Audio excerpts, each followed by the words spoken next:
It's December 14th, 2023 in Broomfield, Colorado, where an officer responds to a home for a wellness check after a husband, get this, said he grew concerned over his wife's not responding to a text.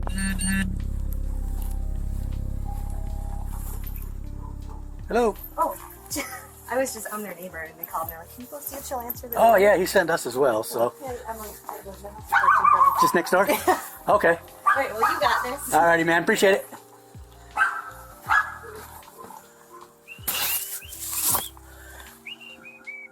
The officer finds a neighbor at the door, who investigators would later learn was called by the same man to check on his spouse.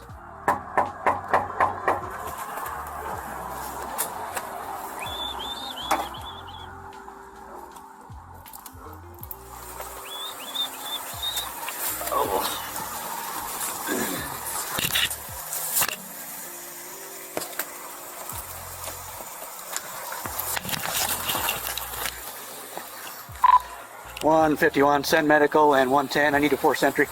I got a female down in the garage. You heard that right. The officer spots a woman unresponsive on the ground in the garage and takes action. Once inside, investigators find the caller's wife, Christelle Krug, beaten and stabbed to death. Next, we catch up with that concerned husband as he arrives at the scene.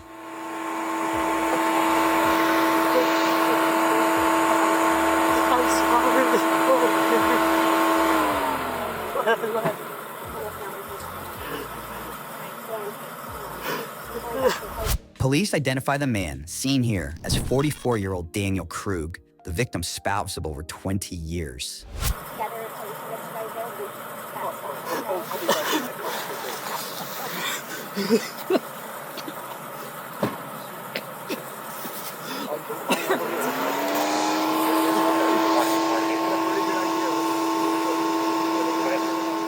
Let's rewind about a month earlier, when the victim alerted authorities about an alleged longtime stalker who she says recently cranked up the heat. All right. When did he pop back up? So, first text message was back in October. Okay. Just threats. And just out of nowhere? Just He pop does back? this. He does Okay. this, and he's been doing it for over 20 years. Okay. So this is, so, This is the first time it's this violent and Okay. aggressive. Normally it's hey, how's it going? okay. Nope. So the last contact was, I'm guessing, more than 5 years ago, just because it was last. I had a Facebook account at the time, and I don't have that, and haven't had it since pre-pandemic. So Okay. easily, like, whatever, how many years before that? Yeah, no, completely out of the blue, and not engaging at all. So there's absolutely no response from me. Okay. And he's still going. The in-person stuff that's scaring the crap out of me, and why I logged this, was starting since last Tuesday, and it's been almost every day since. Okay. I've gotten a few days break. And it's always been text message, or has it been? And emails. Email, okay. And he's changing his phone number every single time he text messages me too.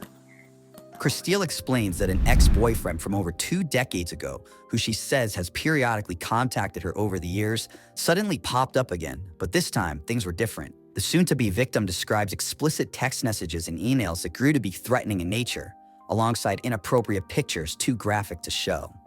Next, investigators invite the couple to the police station to get more details on the alleged stalking after they said a cryptic photo of Daniel heading into work was sent to Christelle's email. So anyway, that made me go, is this his number? Where is he right now? What kind of car is he? Like this was alarming. He's never said this kind of stuff to me before, so whatever.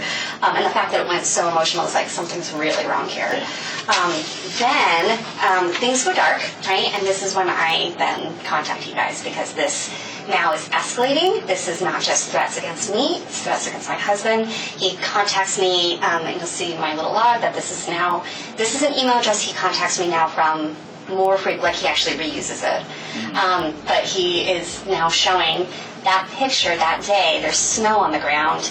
My husband had only gone into work on that Tuesday for Halloween. Okay.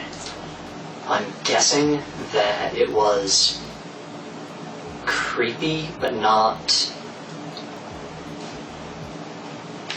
real. You know, but lots of people are jerks online, sure. Other than that, I'm sure she has mentioned to you that she and I go through a rough patch, kind of on the rocks. So probably didn't seem that pressing until it was. Daniel made some disturbing comments, calling the alleged stalking, quote, creepy and not real, before revealing his marriage was, quote, on the rocks. Fortunately, even though my husband has a camera in his car, he did not see anybody. Sure. And then unfortunately lost all the video because he didn't save it. So. Yeah. She didn't want me to panic, so she didn't share all of the details of the log. And so, as I got all of the details, my panic level has gone considerably higher. Not now, because I'm in a police station. Sure. And honestly, this is the safest I've felt since Monday at lunch. So anyway, just a lot of like very sexually explicit, very graphic, very just like poke the bear kind of thing. And then trying to prove to me that he can follow us. Yeah. I went to the grocery store briefly on Tuesday, and someone behind me dropped a can, and I panicked. My husband did see these, definitely this message, so he very much still remembers that if you ever need someone to corroborate that they saw it, but I don't know how credible of a witness someone that my husband would be, but... Yes and no, but... Yeah. So what am I doing? I'm panicking. And I'm doing a shit job of protecting my wife. As bad as I am, I care more about her safety. Yeah. Well, I can understand that 100%. And I'm sorry for this. I wear a mask around the kids. Absolutely. I'm sorry. Unfortunately, because this is now so distracting and so constant, and it just anytime my phone buzzes, I'm just I don't know what's coming my direction. That takes us back to December, where Daniel is caught on a surveillance camera, casually walking into work and waving at a security guard, moments before calling police. Brimfield Dispatchers meeting. Hi there. My name is Dan Krug. I don't think this is an emergency, but this feels really weird. Okay. My wife isn't responding to text messages or phone calls. Okay. And we've had threats against us. We have both been targeted by a stalker. Okay. Threats have been made against my life. Okay. And threatening to kidnap her, which is why I'm nervous that she's not answering me. Yeah, I didn't protect her. I was supposed to protect her. She had a gun. She was supposed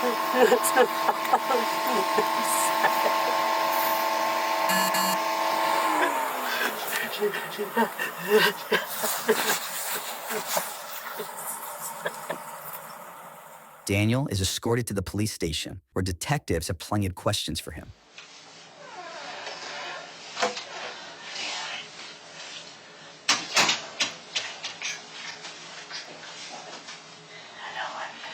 Did what you said.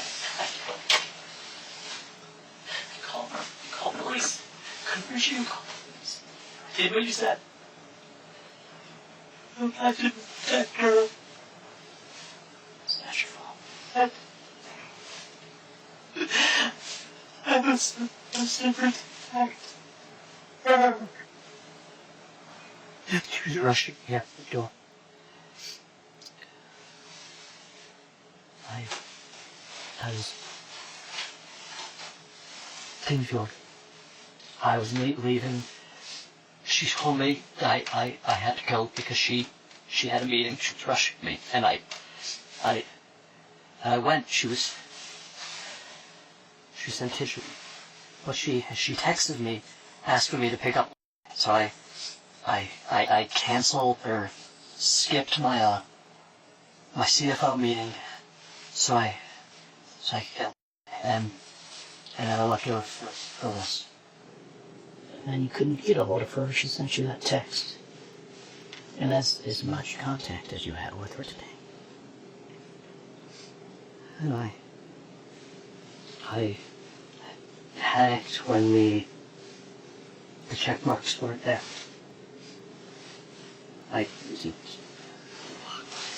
What do the check marks mean?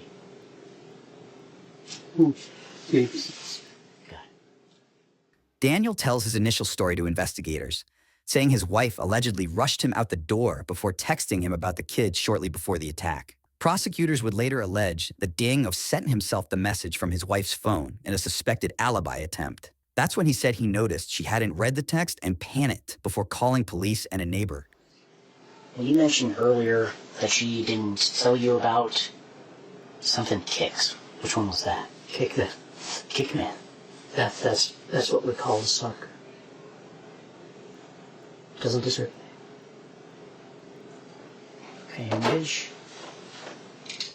came up with Kickman because, yeah, I remember having a couple days gonna kick his ass. Daniel now explains the family nicknamed the alleged stalker Kickman before one detective decides it's time to read him his rights. Let's see what he has to say. We just now need to talk about your rights so we can proceed with getting the answers that we both want. Yeah. I have two different voices going through my head right now. I have my brother. Yeah, I've mentioned him. He's the sheriff's lieutenant. And I have his voice saying, talk to the police. And in typical cop fashion, he married a prosecutor. So I had Lynn's voice in my head going, get a lawyer. Daniel ultimately agrees to talk, for now, but one detective digs in for further details. I just want to... What caused the, anxiety or panic as to why it was so concerning that she didn't respond? It was a really specific question about a time impacting the kids. That's something she will always respond right away on. And then, other than that, that was enough for me. That felt weird. It hurt me that she didn't tell me about the stalker when it started, but she brought me in right away once he sent her a picture of me. And at that point, she brought me fully up to speed, and I saw the horrible messages. I saw the ad, all that crap. And that's when she and I started working on game plans. Again, what do we do to protect family, to protect the kids, define your threat level. She had a gun, she was armed. I don't want lethal items. We didn't let each other kind of be alone anywhere. Had to take dogs for a walk or dog for walks. We would do that together. So it almost sounds like all this kind of maybe even brought you guys closer, not maybe emotionally closer, but you guys were physically sort of working on things besides your kids. There was a... Mutual... Yeah, there was... Over the course of November, there was a better team feel. Okay. We respond to crisis. Right. And I told her at that point, I told her I didn't want to die for someone who didn't care about me anymore. That's really hard. And I told her I wanted a divorce. And how does she take that? Angry. Obviously. Mostly anger that I said it now, with everything else going on. So, she said she didn't want to talk about it until all of this was done. And then he got quiet, and we just kind of sat in that. I want a divorce. Okay. I have loved you for 20 years. Mm-hmm.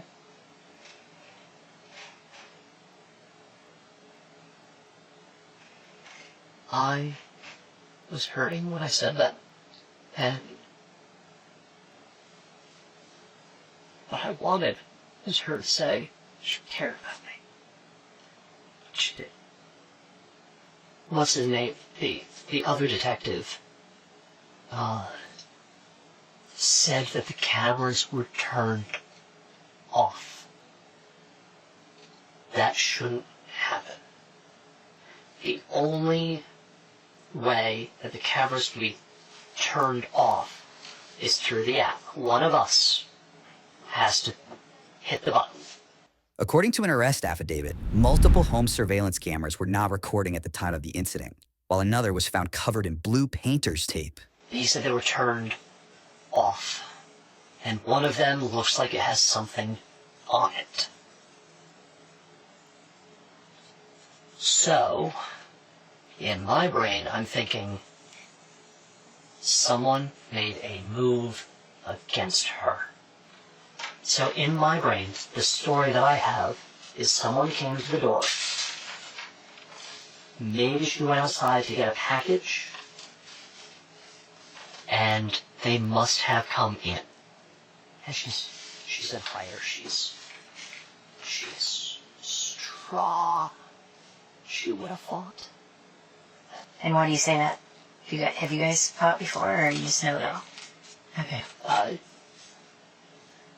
I know her. Okay. She refuses to be a victim. I know her. Okay. So, I mean, who do you think killed her? I think it's Piglet. I think it's... Okay.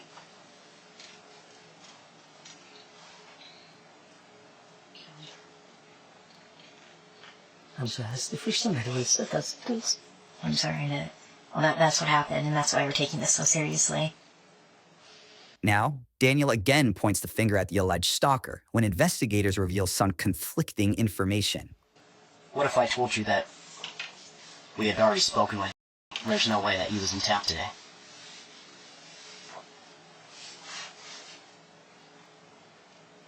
I have nothing.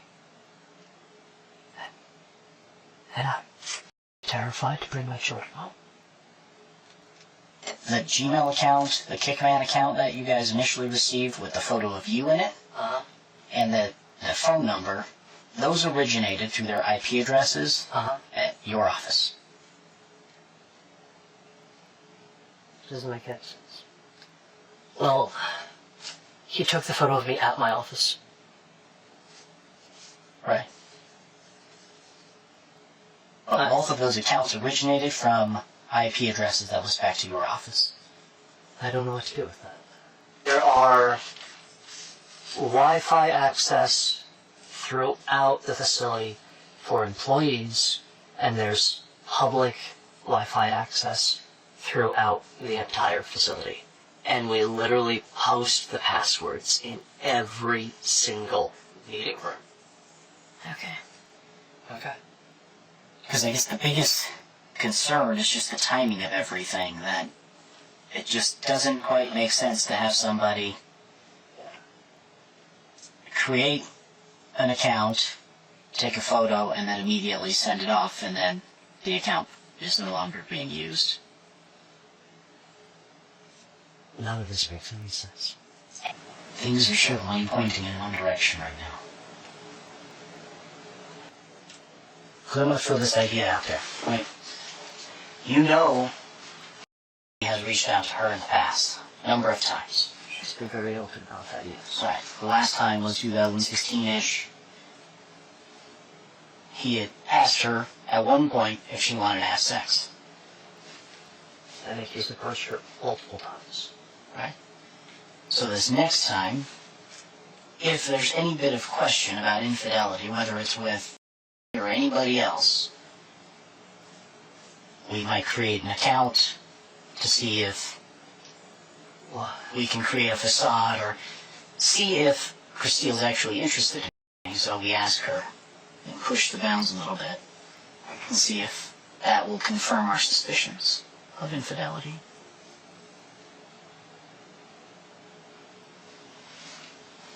You don't get the response and the openness you once did for about 28 days, from October 2nd to October 31st. So you amp it up a little bit. Send a photo of yourself to her, an account you create. See what her response is. Maybe this started out the way that it was recorded, and then maybe it turned into something different.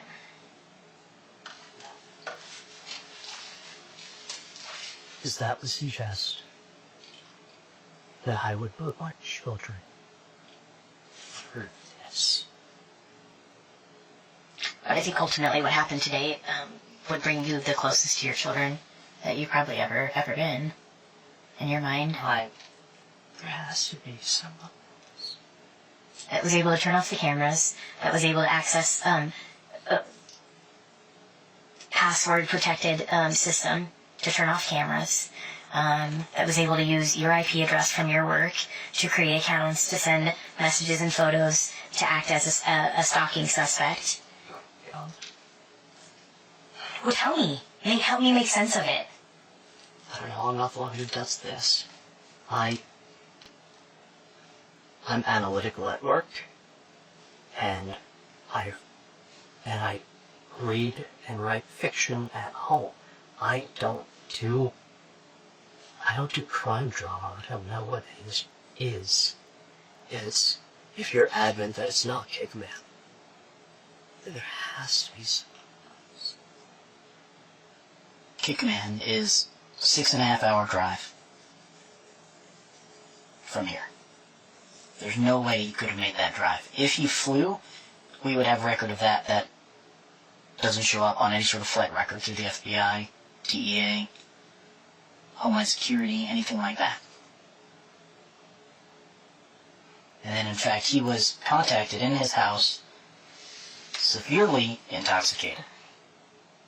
Let's join officers more than 8 hours away in Eagle Mountain, Utah, where they catch up with the man who Daniel claimed to be responsible for the crime. I'm going to ask you a couple names to see if you recognize any names. Okay. Have you ever heard of the name Crystal Krug? She may have been Grimsrod when you knew her. Yeah. And do you know a Daniel Krug? No. No? How do you know Crystal? She was an ex-girlfriend. She's an ex-girlfriend? How long's ex? Like how long ago? 1999. Oh, so like a long while ago. She was my very first girlfriend ever. Oh, okay. Yeah. When was the last time you talked to Crystal? Has it been a minute? It's been a minute, yeah. Like since you moved from... Yeah. Yeah. So that would have been, what, back in 2014? Yeah. The ex was definitively ruled out after investigators said he had a verified alibi and no evidence to show he had traveled. All this time that we've been looking for him, for the protection order, and you just found him today, like that. 'Cause I've been looking at you, but I've been waiting for these records to come back.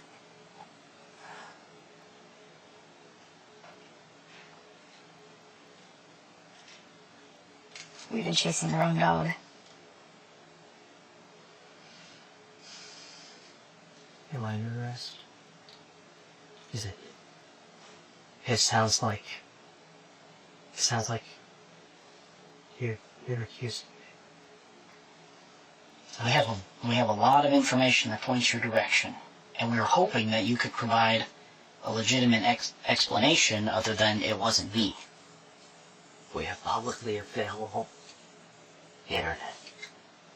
Say if we told you that other people you talk to that are close to your wife had expressed that she had maybe told them that she suspected you of having... She said that right to my face. That she wanted to know if it was me. And I told her no.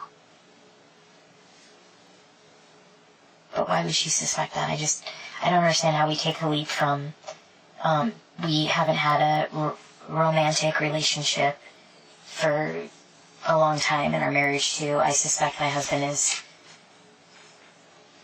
pretending to be my stalker. How does that happen? There's a missing explanation in there. There's a missing piece to that. I'd like to know what happened this morning. I'd like to know Me too. what caused you to get so upset to hurt your wife, because I believe that's what happened. I believe that you've been, because there's no other logical explanation. I want to know what happened to her. Did she find? Did she get shots above? Where was she in the house? So tell me. Did she fight? Did she get shots on her? Where is she in the house? We haven't been there to know. And there's only one person in this room that can tell us. Detective King Solomon and I have been here with you.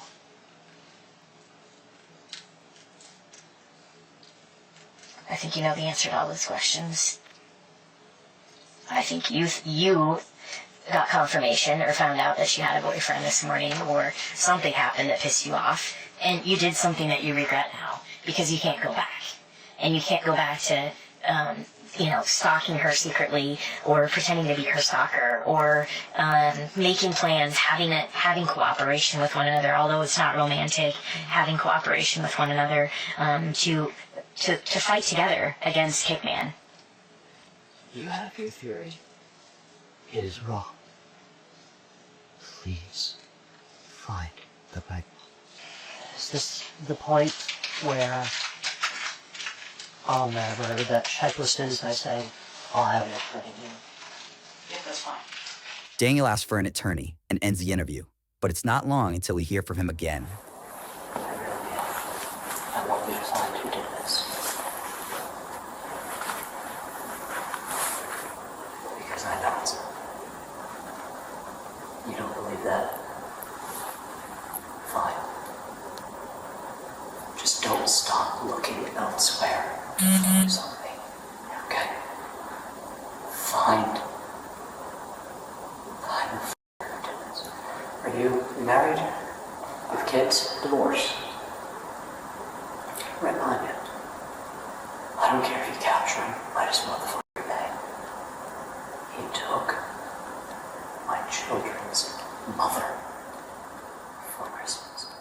According to the Broomfield District Attorney, Daniel was accused of freeing Chris Steele's ex and carrying out an elaborate plan to cover up his crime. A jury later convicted Daniel of first-degree murder, stalking, and criminal impersonation. He was sentenced to life in prison.